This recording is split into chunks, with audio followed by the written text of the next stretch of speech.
Picture this. Rome, the year 238 AD. The empire is in absolute chaos. The African province has just rebelled, but their rebellion is crushed in less than a month. Both Gordians are gone, leaving the Senate in a terrifying position. They've openly defied Maximinus, and now he's marching his legions towards Rome to get his revenge. What do you do when a furious emperor is coming to burn your city down? Well, if you're the Roman Senate, you do something unprecedented. You decide you don't need just one emperor to save you, you need two. They gathered in the Temple of Jupiter and elected two of their own, two senior senators, to become co-emperors. Their names were Pupienus and Balbinus. This was a desperate gamble, a last-ditch effort to rally a defense and save Rome from destruction. But the Senate made one tiny, insignificant little miscalculation. These two men, tasked with saving the entire Roman world together, absolutely, positively, could not stand each other. This is the story of the oddest couple in Roman history. Two emperors forced to share a throne while secretly wishing the other would just disappear. So, who were these guys? Let's start with Balbinus. He was the classic aristocrat. Picture a wealthy, well-spoken senator who had lived a life of luxury. He was a two-time consul, the former governor of several peaceful provinces, and known for his administrative skills. He was cultured, enjoyed the finer things in life, and probably thought he was the most qualified man in the room for any job. He saw himself as the dignified, sensible choice to lead the empire. He was the patrician, the man of the Senate, the one who understood how things were supposed to be run. Then there was Pupienus. Pupienus was the complete opposite. He wasn't born with a silver spoon in his mouth. He came from a more modest background and clawed his way up through the military. He was tough, grizzled, and had a reputation for being strict, maybe even a little harsh. He'd served as a military tribune, a praetor, and a consul. Most importantly, he had been the prefect of Rome, basically the city's police chief, and he had a reputation for keeping order with an iron fist. He was the military man, the pragmatist, the one who knew how to handle a crisis. He didn't have time for poetry or fancy dinners. He had an empire to save. So, the Senate looks at these two and thinks, perfect, a balanced ticket. Balbinus will handle the civil administration in Rome, keeping the senators happy and the government running smoothly. Pupienus will take command of the army and go meet Maximinus in battle. What could possibly go wrong? It was a logical plan on paper.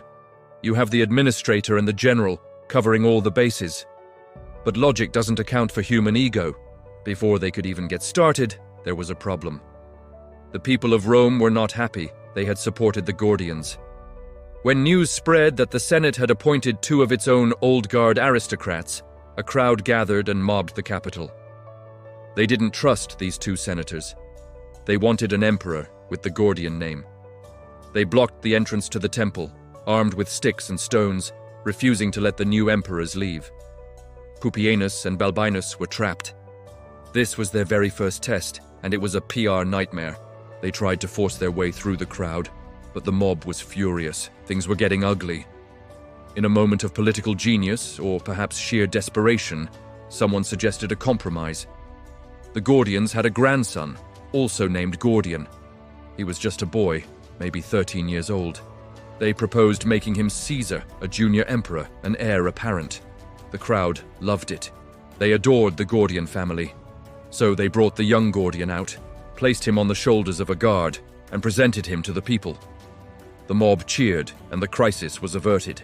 Pupienus and Balbinus were finally able to get to the imperial palace. But now they had a teenage shadow, a constant reminder that the people preferred a child over them. So the plan was set.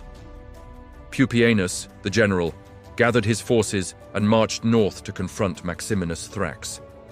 Balbinus, the administrator, stayed behind in Rome to manage the city.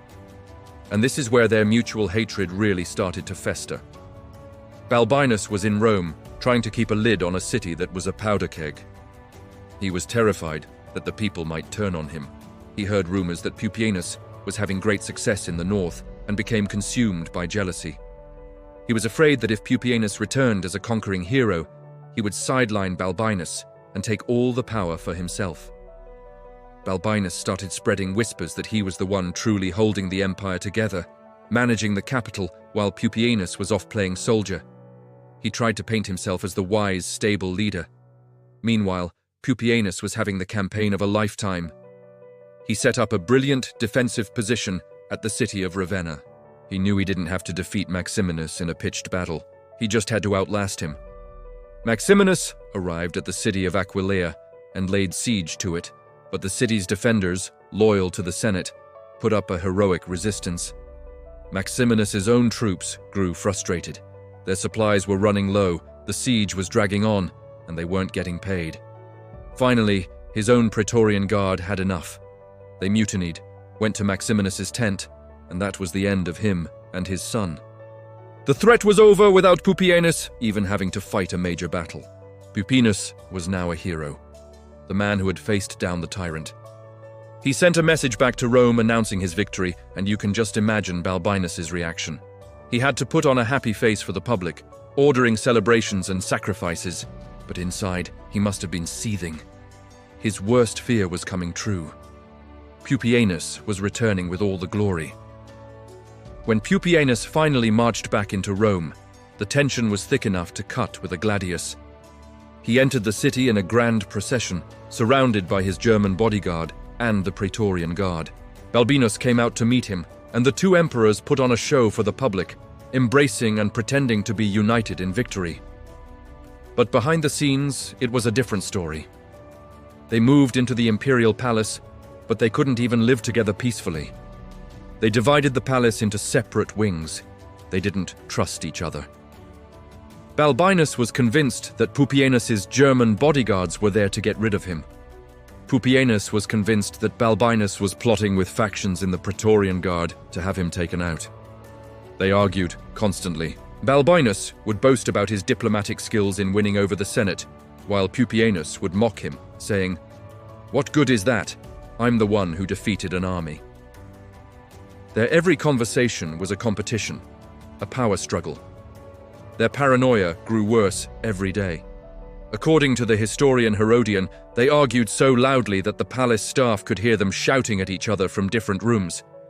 Balbinus accused Pupienus of trying to establish a military dictatorship.